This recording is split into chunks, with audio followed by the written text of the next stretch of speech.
Freakonomics Radio is sponsored by Southern New Hampshire University. The best investments are the ones you make in yourself, and no one knows that better than Southern New Hampshire University.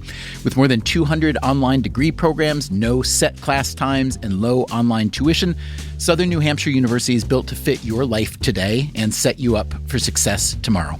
Education is an investment. Why not make it a smart one? Apply for free at snhu.edu/Freakonomics. Freakonomics Radio is sponsored by Hotels.com. Hotels.com gives you access to hundreds of thousands of hotels worldwide. And when you join for free, you can save up to 20% instantly with member prices. Plus, every stay earns rewards. So when you book one trip, you're already lowering the cost of the next one. Hotels.com is simple, rewarding, and designed to help you get more out of every stay. Sign up for free and book today. Hotels.com. It's all in the name. Freakonomics Radio is sponsored by Amica.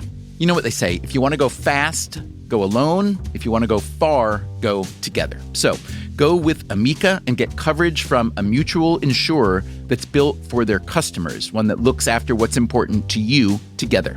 Auto, home, life, and more, coverage that fits your unique needs. Amica helps you protect what matters most. Visit amica.com and get a quote today.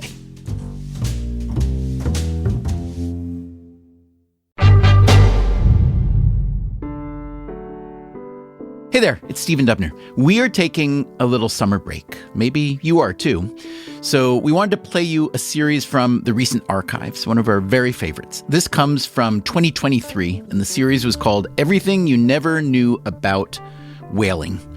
Back in the 19th century, whale hunting was big business, especially in the U.S. It created massive wealth and it drove investment in other parts of the economy. But eventually it collapsed for a variety of reasons, all of them pretty interesting. We also learned that whaling continues to affect the economy in some parts of the world. Consider this. President Trump's Big Beautiful Bill includes a provision that allows indigenous Alaskan whaling captains to claim larger tax deductions on their business operations. This provision helped Republicans get Alaska Senator Lisa Murkowski to vote for the bill. So, whaling is still making news, at least the news we read.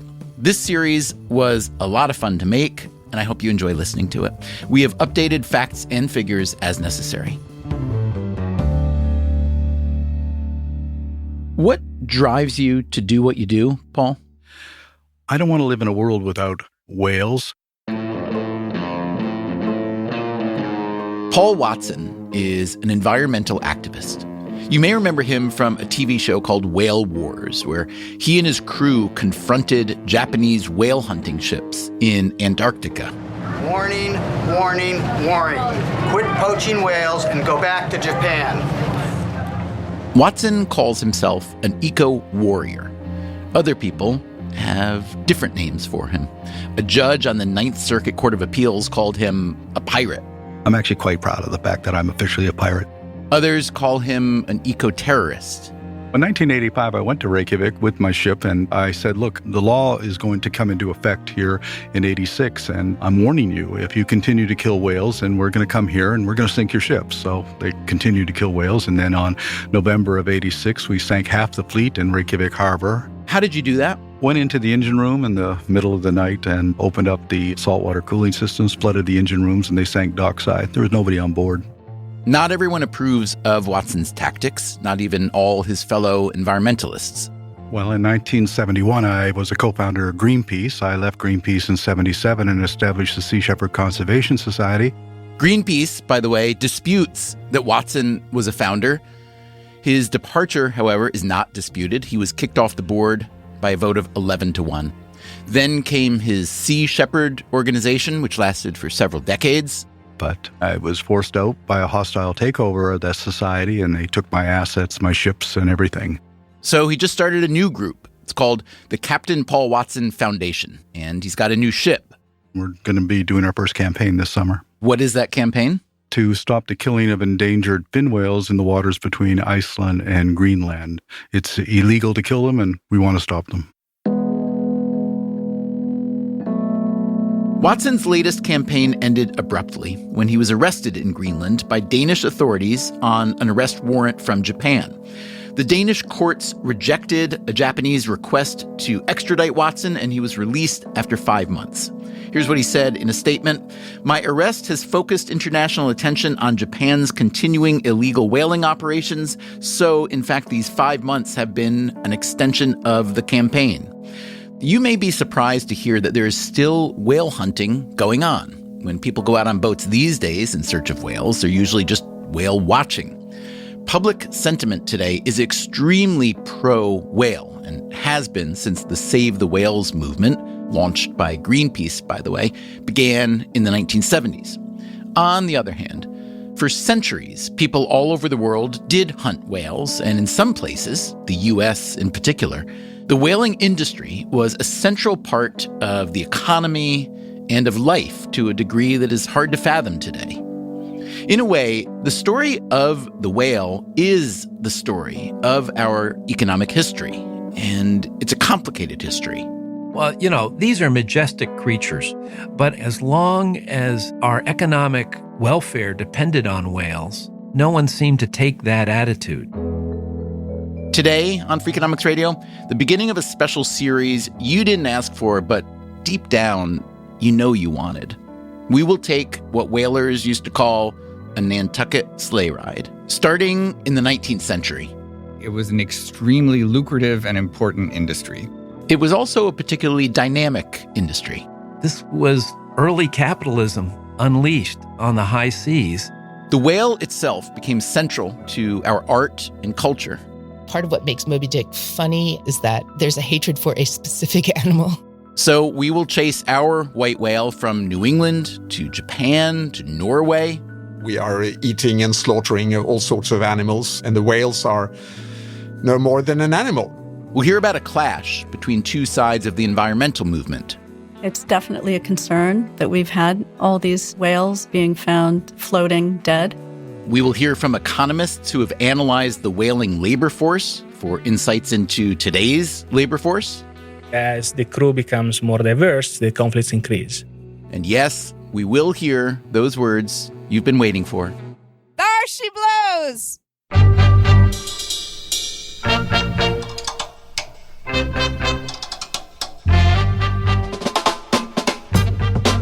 This is Freakonomics Radio, the podcast that explores the hidden side of everything, with your host, Stephen Dubner.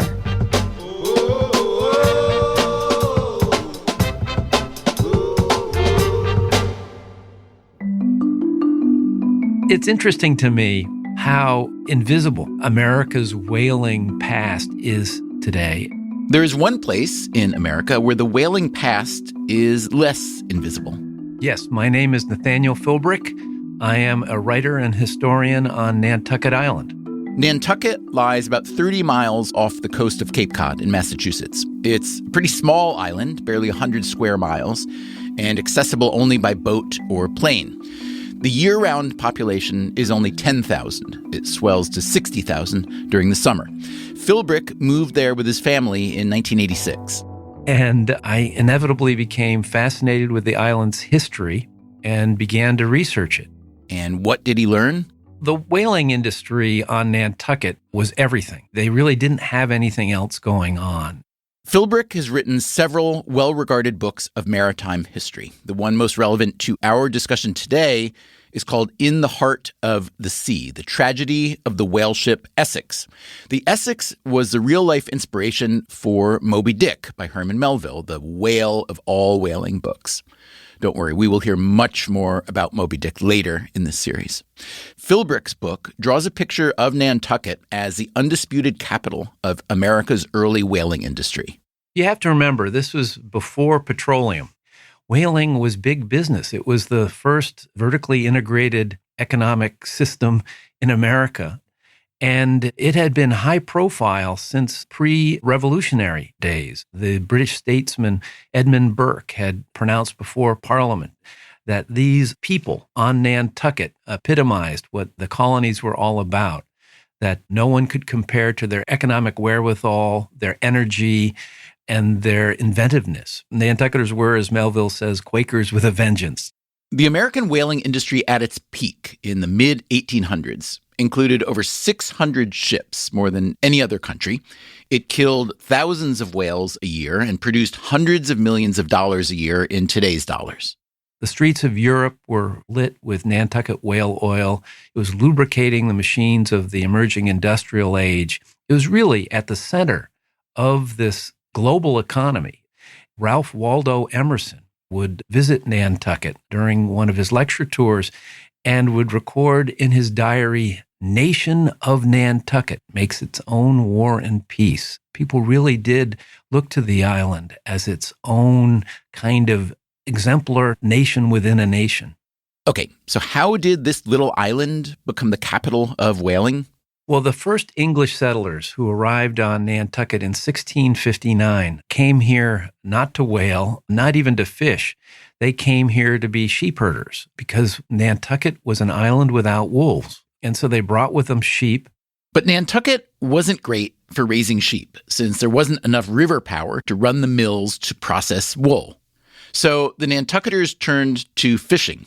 One of the things they did notice was that every winter, pods of right whales. They were called right whales because they were the right whale to kill. They floated when you killed them.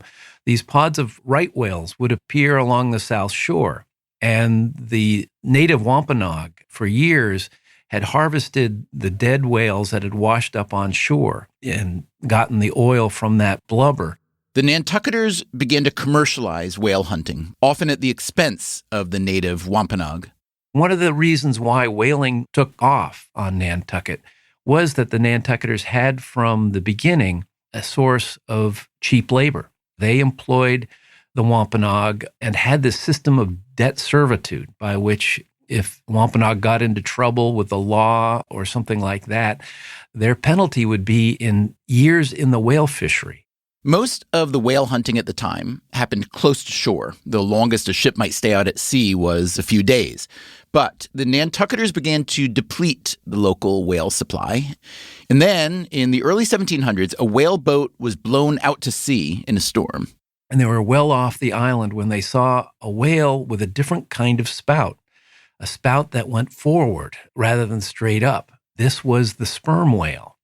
The Nantucketers killed this unusual whale. According to the account, the blood and oil of the whale stilled the waters in this storm in a biblical fashion. They towed it back to Nantucket, and they realized, wow, this is where our future lies. This is the high-end portion of the whale oil market. And so they would devote themselves almost exclusively to sperm whales, which are much harder to get, which require you to sail way offshore to pursue them, but that was Nantucket's future.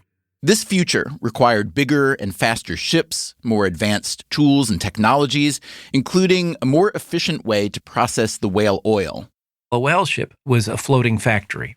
The key piece of equipment was called a tryworks. It's essentially a big brick furnace where you would render the oil from the blubber of the whale. This used to happen on land, which meant that ships had to haul the whale carcass back to shore. But by the 1770s, whale ships were outfitted with tryworks on board. They'd go out, kill the whale, chop up the blubber, boil it down in the brick tryworks, and then sail back to Nantucket. And so, what had been a shore whaling that was done in days and then eventually a month and a half became the voyages lengthened to 6 months to a year. And then when Nantucketers finally made it around Cape Horn into the Pacific, these voyages were now going 2, 3, sometimes even 4 years. By this point, the American whaling industry had spread up and down the eastern seaboard, Massachusetts, Connecticut, and New York in particular. So that's a look at the supply side of the whaling equation. How about the demand side? Whale oil is an excellent product. That is Eric Hilt, an economic historian at Wellesley College in Massachusetts. He knows a lot about whaling. He says that whale oil was valuable as a lubricant. With industrialization, you have lots of factories using machinery that needs lubrication. And as an energy source. We needed lighthouses. We have cities. They need streetlights. We have all these homes expanding everywhere. They need illumination. And it's whale oil that provides that illumination. What share of illumination was provided by whale oil at the peak of whale oil illumination? Oh, I'm sure it was very, very high. There were different components of the market. So lighthouses, which need to be very bright, and streetlights, which also need to be bright, they burned exclusively sperm whale oil. Sperm whale oil could be refined into extremely high-quality lubricants and illuminants. The highest quality winter sperm oil. It does not congeal even at 32 degrees Fahrenheit. It burns really well. It burns very brightly. Sperm whales also produce a substance called spermaceti, which is a waxy substance that gets made into super high-quality candles. Households that could not afford really nice sources of illumination would use lamps that burned the oil from baleen whales, which wasn't as nice. It didn't burn as well, and it also gave off a fishy odor. Baleen whales, however, have another product within their bodies, which is called baleen. It's this keratinous substance that they use in their mouths to sort of strain the water. That baleen is a strong, flexible material that was very useful in some respects, the way we use plastic today. So in the mid to late 19th century, women's fashion demanded a huge amount of it, and its product rose substantially. So women were expected to wear these really, really tight-fitting corsets underneath their dresses, and the corsets were made rigid by including baleen within them. The word, I don't know, I've heard it pronounced both ways. Ambergris or ambergris, do you say? I would say ambergris. And ambergris came from what part of the whale? From the intestines of sperm whales only. So it's a very valuable product that's rarely obtained, and it comes from something having to do with the digestion of sperm whales. And it's still used today in fragrances? Perfume, yes. Do most people who use perfume that contains ambergris know, do you think, that it comes from whale vomit? I don't know. Apparently it washes up on beaches and it remains valuable. And what about whale meat? Was that ever a significant part of the American diet? Absolutely not. American whaling vessels just discarded the carcasses of whales once they took the blubber, almost like peeling it like an orange, like took the blubber off the outside, removed the baleen in the mouths of the whales that had baleen, and then just discarded the carcass of the whale. So can you give me a nutshell of the role of the whaling industry in how the U.S. economy evolved? In the early to mid 19th century, it was an extremely lucrative and important industry. And it contributed to the accumulation of profits that were then invested in other industries. So textile manufacturing, a lot of whaling merchants reinvested their profits in textile factories. Railroads are another one. Banking is another one. So if we were to take a really long view and say the American economy evolved as it did over its first few hundred years because of X, Y, and Z, let's say that X, Y, and Z comprise a pie, what slice of that pie might go to the whaling industry? Directly, it's not going to be huge. The American economy is very large and very diverse, and there's no individual product or industry that accounts for that much. But indirectly, its contributions were quite important. So if you go back to the colonial period, products derived from whales were excellent products for export. And that's very important for the colonial economy. We needed to produce things here that could be exported and produce, hard currency for our economies. During that colonial era, how much money derived from exporting of whale products was being skimmed by the crown? Were the Brits profiting as well? Oh, absolutely. So it was required that any products produced by the British colonies had to be exported to Britain. They could be shipped away from there, but it had to go through Britain. So that monopoly over trade was very lucrative for Britain. Of course, the American colonists were great at smuggling, and that's sort of the whole American story, is evading those restrictions. Did those colonial era whaling exporters need a specific charter from the crown for exporting whale oil and other whale products? No, this was a business that you could freely enter. It was actually something the crown encouraged. What the crown did not want to happen in the colonies was a lot of, say, advanced manufacturing, things that would compete with Britain. They also didn't want a lot of financial development because they wanted, the metropole to be the source of finance. But commodities like whale oil, absolutely, they wanted that. Right, because that fit well into their global model. Absolutely. And what sort of interface was there between the whaling industry and government, whether it's a federal government after the formation of the nation or local governments in Long Island, Massachusetts, and so on? So it was recognized by the early federal authorities, including early presidents, that it was really valuable to have a whaling industry for a lot of different reasons. Obviously, it's good to have commercial development. It's also important because people recognize that having more maritime activity, more ships, that can prove valuable in cases of naval conflict and so on.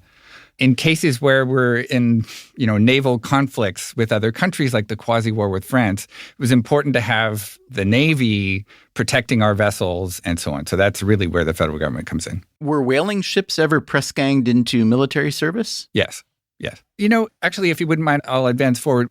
Whaling vessels were sometimes the victims of the predations of other countries, our enemies, who sought to inflict economic harm. So the most spectacular example of this is during the Civil War, where the Confederate government persuaded the British to outfit for them privateering vessels. So these are like private naval vessels.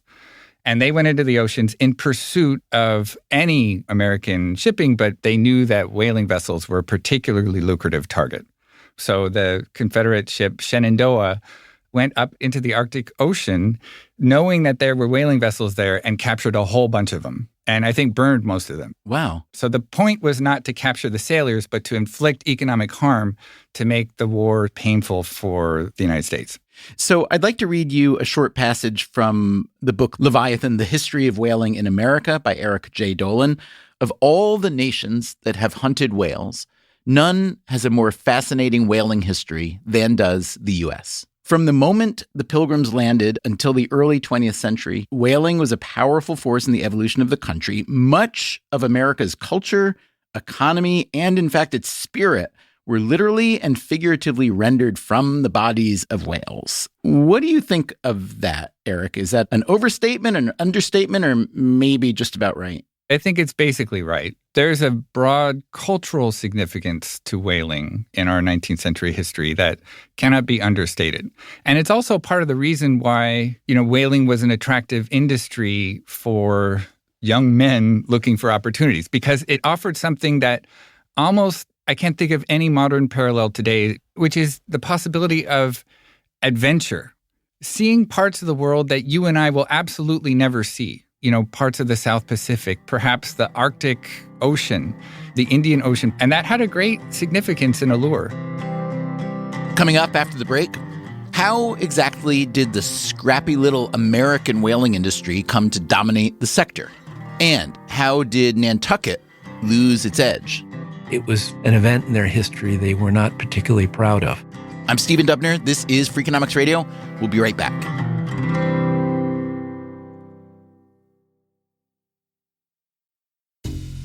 Freakonomics Radio is sponsored by Southern Company. The world and its energy needs are always changing. Southern Company's commitment to meeting this demand stays the same.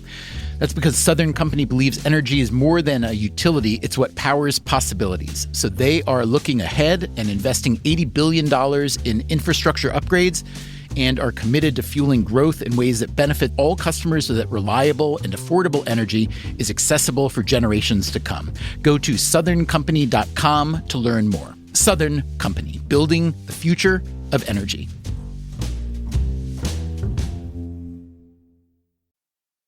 Freakonomics Radio is sponsored by Range Rover Sport, a vehicle that blends power, poise, and performance. With a distinctly British design, the Range Rover Sport is built to take on roads anywhere. Free from unnecessary details, its raw power and agility shine. Combining a dynamic sporting personality with elegance and agility, it delivers an instinctive drive. Its assertive stance hints at an equally refined driving performance. Defining true modern luxury, the Range Rover Sport features the latest innovations in comfort comfort and convenience. The cabin air purification system, alongside the active noise cancellation, creates a new level of quality, comfort, and control. Terrain Response 2 offers 7 terrain modes to choose from, fine-tuning the vehicle for any challenging roads ahead. A force inside and out, the Range Rover Sport is available with a choice of powerful engines, including a plug-in hybrid with an estimated range of 53 miles. Build your Range Rover Sport at rangerover.com/US/sport. Freakonomics Radio is sponsored by TalkAboutPD.com. Let's talk about Peyronie's disease, or PD. It's not widely talked about, and some men may feel reluctant to bring it up, but it's more common than you would think. PD can happen when scar tissue builds up under the skin of the penis, causing a curve with a bump during an erection that for some men may lead to pain during intimacy and impact mental health. A trusted urology specialist can help diagnose PD and walk you through your options, including non-surgical treatment. Visit talkaboutpd.com.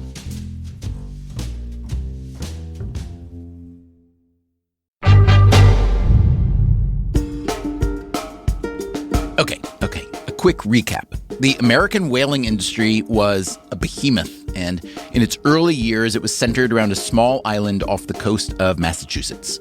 Nantucket was kind of the Mobil Oil headquarters of its day. That, again, is the author and historian Nathaniel Philbrick. In Nantucket today, he says there is still evidence of that wealth. Because these historic homes are still, by and large, there, you can see the pecking order of the island. The captains of the ships would settle on the harbor side of Orange Street, which goes up a hill. And so you just have these magnificent views of the harbor where they could look at their ships out there. Their mates would stay traditionally on Union Street at the base of that hill and aspire to one day own a house on Orange Street. And meanwhile, the merchants who owned the ships were initially on Pleasant Street, that was back a bit, away from the clamor and stench of the waterfront. But the whaling industry spread well beyond Nantucket. Here, again, is the economic historian Eric Hilt. So the beginning of the 19th century through, let's say, the Civil War era, the industry flourishes in the U.S. It peaks in size in about 1850. There's 40 or 50 different towns that sponsored at least some whaling, but most of it was concentrated in just 4 towns: Nantucket, New Bedford, New London, Connecticut, and Sag Harbor, New York. Those 4 places account for about 70% of whaling voyages. And can you draw a modern equivalent to an industry? Does it remind you of anything with all that concentration? It has some attributes of modern technology industries. So you can think of places like Silicon Valley and the Boston areas where those firms are concentrated. They're there partly for labor market reasons. There's a deep pool of talent to draw on. They're also partly there for information reasons. It's how you learn about the great opportunities, the new advances, and so on. So these specialized whaling ports were like that. They were places where talented merchants and captains were based, but also the information that was flowing there was the most current. And also, you need access to a lot of capital, a lot of supplies, and the suppliers are all there. When you look back at the total history of whaling, is it surprising that the U.S. became the center of the global whaling industry? That's an interesting question. I don't think so. Whaling was practiced in Europe. Britain, for example, had a decently sized whaling industry that went into the North Atlantic Ocean. But they did it in a way that wasn't terribly efficient. So they were very concerned about doing things in a proper way. Their sailors had these nice uniforms. They always had a surgeon on board. You know, these are costly voyages. So the Americans, and this is characteristic of a lot of American history, the Americans were just scrappy, very, very efficient, bare bones operations. And so the fact that they would be successful reflects what you might think of as the American entrepreneurial spirit, but also the American propensity to ignore formalities and not do things in a way that's expensive, but just do things in a way that works. It sounds like you're describing Uber, maybe. Well, maybe so. Maybe so. It really isn't hard to draw parallels between the startup culture in Silicon Valley and the 19th century whaling industry. Consider how the financial returns shook out. The average returns were quite high. They compared favorably to the returns that you could earn on, for example, investments in manufacturing or railroads. But that high average masked tremendous variability, just tremendous variability. The prospect of deeply negative returns was always there. So, the variability is good from the standpoint of a large investor with many different investments, almost like a venture capital firm today. Indeed, modern venture capital firms are structured very much like the whaling corporations of the 1830s. They were typically named after the location of their investors. Cold Spring Whaling Company, Wilmington Whaling Company, places like this. There'd be a managing partner called an agent who would organize the voyage, recruit the crew, put together all the supplies that are needed, possibly also solicit investments from people who invest in whaling voyages.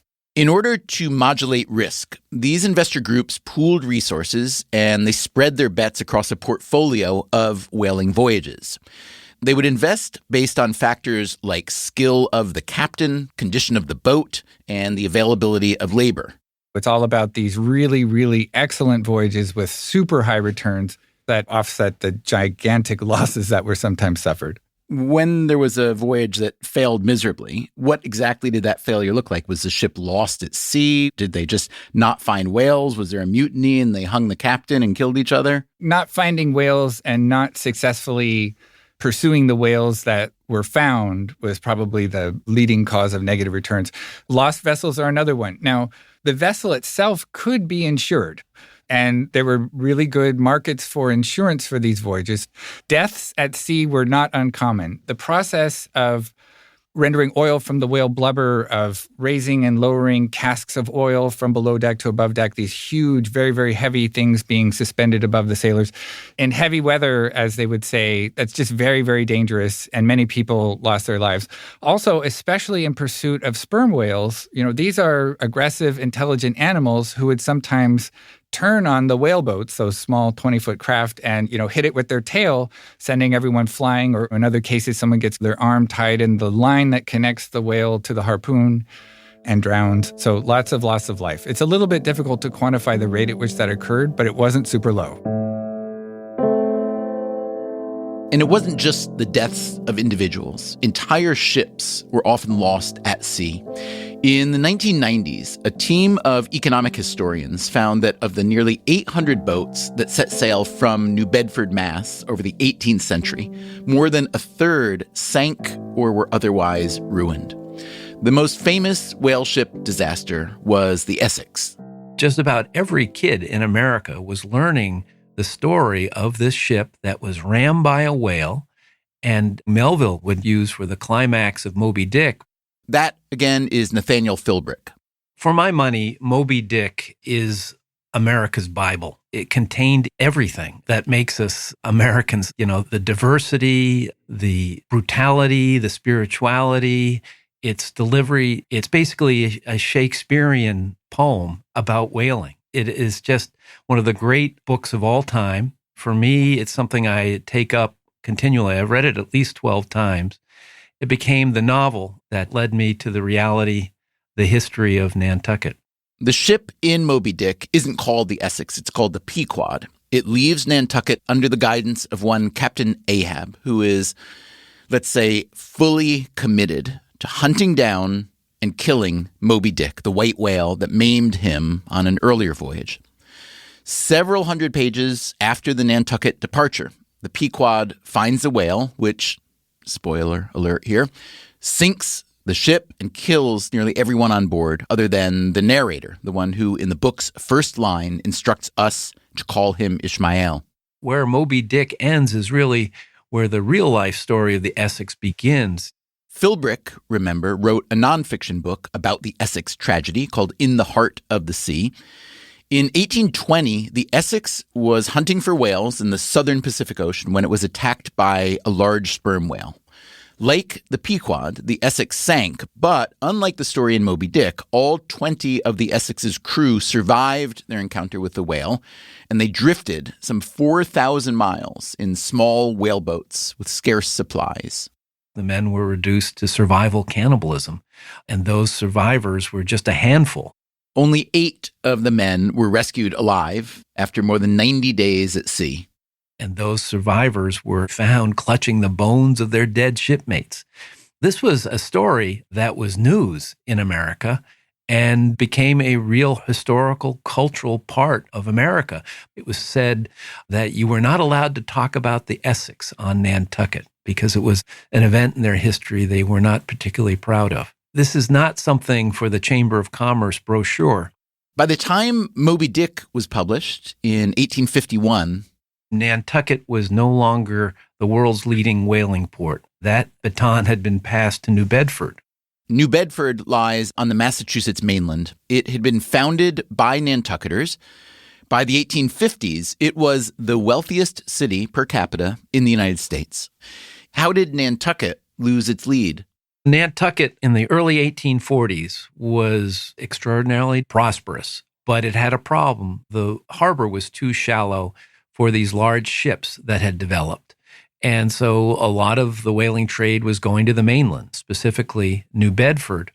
And then in 1846, the island suffered a great fire, which destroyed a third of downtown, all of the waterfront. And then the discovery of gold in 1848, many Nantucketers said, whoa, with whaling on the decline here, that is the future. Some of the most ambitious Nantucketers sailed their ships to California, all the way around Cape Horn at the southern tip of South America, in the hopes of finding gold. And those ships were abandoned at the Golden Gate. To this day, when a new office building goes up in San Francisco, they often find the bones of an old whale ship. So Nantucket was in steep decline as New Bedford rose, but within just a few decades, New Bedford also lost its grip, and the U.S. whaling industry essentially collapsed. Why? There were several reasons, some of which won't surprise you, but others will. That's coming up in a minute. I'm Stephen Dubner. This is Freakonomics Radio, and we are talking whales.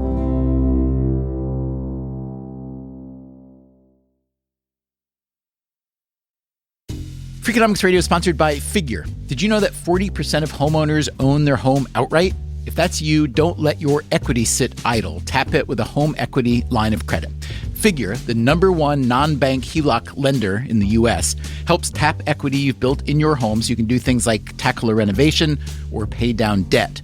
HELOC is a line of credit secured by your home. You can draw what you need, repay, and draw again. Figure offers a 100% online application. Get approved in 5 minutes and funding in as few as 5 days. It's faster than a bank loan and cheaper than a personal loan. Check your rate today without impacting your credit at figure.com/Freakonomics. This post is sponsored by Figure, NMLS ID 1717824. Figure is an equal housing lender. For more information about their licensing, visit nmlsconsumeraccess.org. Figure's HELOC is subject to credit approval and terms apply. Freakonomics Radio is sponsored by Advantech. No one likes a creaky floor, and builders know that the subfloor sets the tone, which is why Advantech subflooring is engineered for strength, stiffness, and moisture resistance. Advantech products are designed to stand up to the elements and give you a bond so strong it's backed by the industry's first squeak-free guarantee. No squeaks, fewer callbacks, no problem. When the schedule is tight and performance matters, head to huberwood.com/Advantech to lay the foundation of a solid build.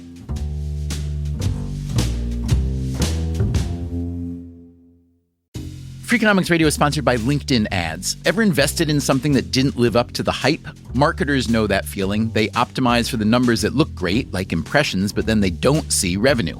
LinkedIn has a word for that: bull spend. Instead, you can get the highest ROAS of major ad networks with LinkedIn.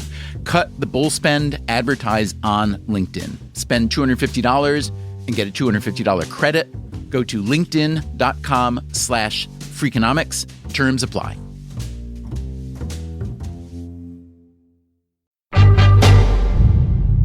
So how did you get into whaling scholarship in the first place? Was it a case of needing a dissertation topic when you were getting your PhD? I wasn't needing a dissertation topic, but I fell in love with whaling. I visited the New Bedford Whaling Museum, which is a wonderful place to visit, and learned the stories of the industry, all the records that survive, and the fascinating challenges that people in the business faced, and just thought it's an amazing context in which to try to think about how businesses are organized, how compensation works, how risk is allocated, and so on. Eric Hilt, you will remember, is an economic historian at Wellesley College, which is about an hour's drive from the New Bedford Whaling Museum. Hilt is also a top editor at the Journal of Economic History, the flagship journal in the field. It's a small subfield academically, but it's growing. It's an important part of the field of economics, actually. So I love economic history, but it doesn't seem like there's enough of it, or at least not enough good of it. Do you agree? Yes. And I think as new technologies make historical research easier, there's greater interest in it. So there's two goals usually. One is to illuminate deep questions in economic theory. History is like a separate world in which to test economic theories.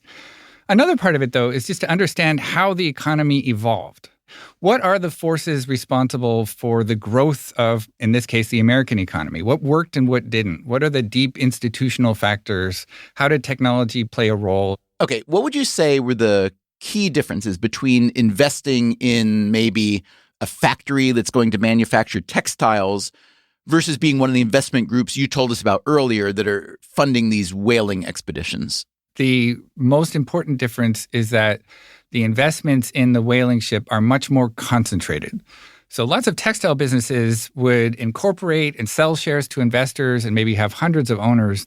Whaling vessels were typically owned by a small handful of investors, often investors who knew personally the agent who was running things. The agent himself, and it was always a he, would typically own about a third of the vessel. So you have very, very concentrated ownership. And that was important for the success of the voyage because it created powerful incentives for the agent to make really good decisions and do his job really well, right? That gives them an incentive to work very hard to hire the best captains and do things as well as possible. So as an economist, you probably like that setup. It gets rid of the principal agent problem, right? That's right. It's a way to handle those very extreme principal agent problems that you see everywhere in the business world. The principal agent problem is economist talk for what happens when two people in a business relationship seem to have the same incentives, but in fact may not. It might help to think of the principal as the boss and the agent as an employee. My Freakonomics friend and co-author Steve Levitt has a favorite example of the principal agent problem. When the city of Chicago was trying to land the Summer Olympics some years ago, the city was leaning on the police to crack down on prostitution. So the police bosses, the principals, had a strong incentive to make that happen. But as Levitt discovered while doing a study on the economics of street prostitution in Chicago, some police on the street had a different incentive because they had an arrangement whereby in exchange for protecting prostitutes from violence or arrest, the cops would get freebies from the prostitutes. And that is an example of the principal agent problem. The city of Chicago didn't get the Olympics, by the way. But what does all this have to do with whaling? Well, as Eric Hilt learned in his research, as the whaling industry grew, more investors wanted in, and ownership became less concentrated. Some states even granted corporate charters, which shifted the management of whaling ventures from small investor groups to corporate boards and executive officers. This also introduced, at least theoretically, the principal agent problem. That's right. So in an environment where the person handling all important managerial decisions is not a major owner, they just have less skin in the game. There's less at stake for them. In some cases, they were not even owners at all. They were just paid a salary. And in a case like that, they'll check off the boxes, do what's needed, and that's it. They have very little riding on the success of the voyage. And indeed, on average, those voyages were not super successful. Was there equity or participation by the high-ranking employees, captain and the mates and so on? It was pretty typical for captains to own a small share of the voyages to give them higher power incentives. So that's another unique thing about whaling. The crews, including the captain, were paid in shares of the produce of the voyage. They weren't paid ordinary wages. So that gave them strong incentives in the same sense that the agent himself had strong incentives.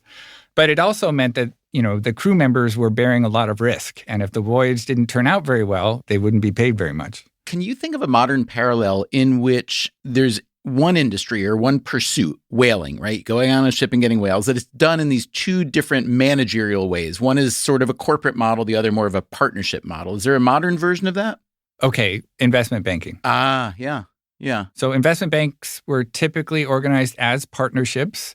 But, starting in the 1950s, they began to make the transition from the partnership model to the corporate form. So you have incorporated investment banks. And then the real change happened in the 70s when some of them became not only corporations, but public companies. And when you're an economic historian doing empirical research like that from an industry, 120, 150 years ago, what are you, I don't mean to be disparaging at all, but what are you hoping will be the best outcome? Are you hoping that some federal regulator might read this and say, oh, look how much more sensible this setup of the industry was then compared to now, for instance, where private equity players can come and go as they please and no one really has any idea where the money's going, et cetera, et cetera.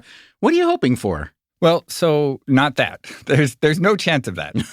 But it does contribute to a deeper understanding of how our economy works today, if you think about it.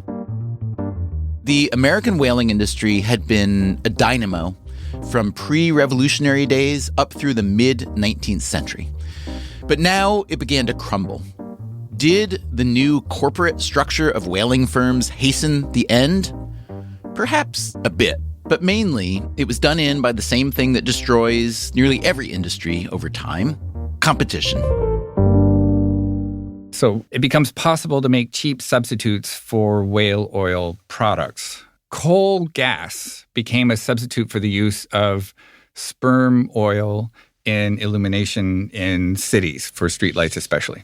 Kerosene becomes very widely available, especially after petroleum is mined in Pennsylvania. That's right. It turned out there were energy sources to be found right here on dry land. You only had to dig up some rocks or sink a drill into the ground.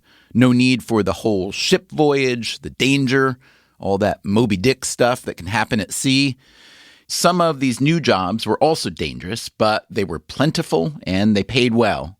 As the country develops and becomes more prosperous, wages are increasing and the opportunities available to ordinary workers start to become more attractive relative to whaling. And then also, I think part of the appeal of whaling, both to investors and to workers, is the prospect of a lucky bonanza, super lucrative voyage. When the industry's in decline, the prospect of that diminishes. And also the prospect of having a career in whaling where you might rise from an ordinary seaman, as the rank was called, to an officer or maybe even a captain of a whaling voyage. That's also fading into memory. Investment dollars also stopped flowing to the whaling industry. Nathaniel Philbrick, while researching the history of Nantucket, came across a variety of whaling industry veterans who found other places to invest their money, time, and ideas. Some of the Nantucketers who went west, one of them would be a kid named Jimmy Folger, who would realize that the way to make it rich isn't mining for gold, it's selling roasted coffee beans to the miners, and that would become Folger Coffee. There would be a Macy who went whaling, got a tattoo of a red star, and realized whaling wasn't his future. He was going to be a merchant, and he would ultimately open Macy's in New York. The decline of American whaling was also significant for the whales themselves, especially baleen and right whales, whose populations had been severely diminished. Even today, there are thought to be fewer than 1,000 right whales in the world. Overall, there are an estimated 1.5 million whales of all types across the world's oceans. Before the industrialization of whaling, it's estimated there were between 4 and 5 million.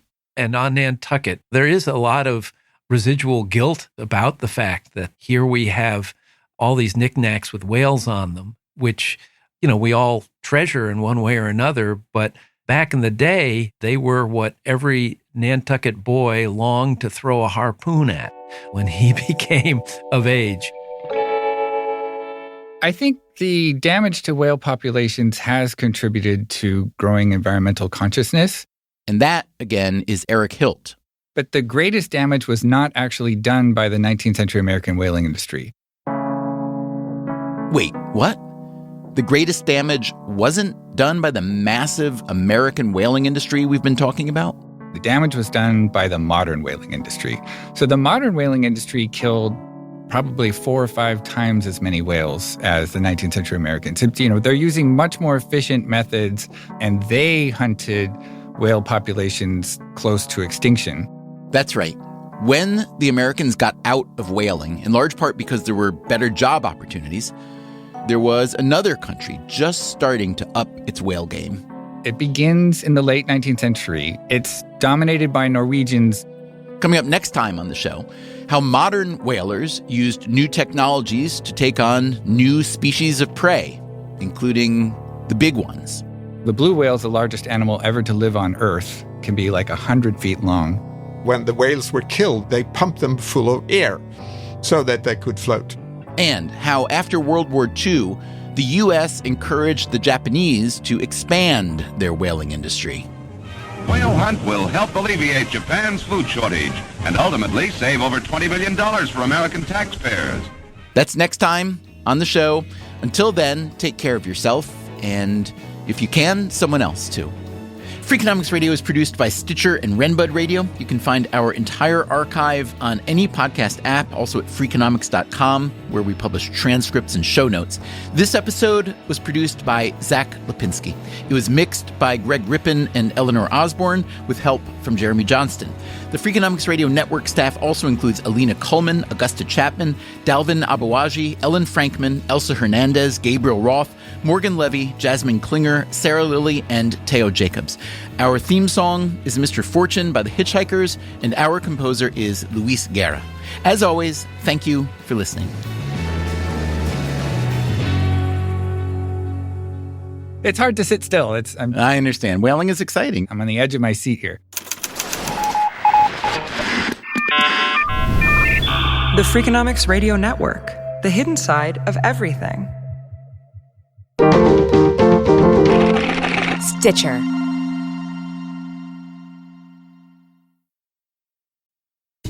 Freakonomics Radio is sponsored by Ozempic. Innovation happens through rethinking what's possible, and when it comes to GLP-1s, Ozempic pill does just that. Learn more about Ozempic semaglutide tablets, 4 and 9 milligrams, by calling 1-833-OZEMPIC or visit Ozempic.com to view the medication guide and ask your doctor what's possible with FDA-approved Ozempic pill. Welcome back to Should I Get It Delivered? Contestant, you're out of food and your meds, but are too tired to get up. Do you A, pout, B, beg your roommate, or C, get Walmart to deliver it all same day? Same day? Who knew? Gonna go with C, Walmart. That is correct. Walmart offers same-day delivery for prescriptions, groceries, and more. I love not leaving my couch. Walmart. Who knew? Subject to availability, restrictions, medication exclusions, and fees apply. Ever walk past a place for rent and wish you could just take a peek inside? Maybe even explore the layout. Envision the natural light streaming through the windows. Or plan where your vinyl record collection would go. At Apartments.com, you can.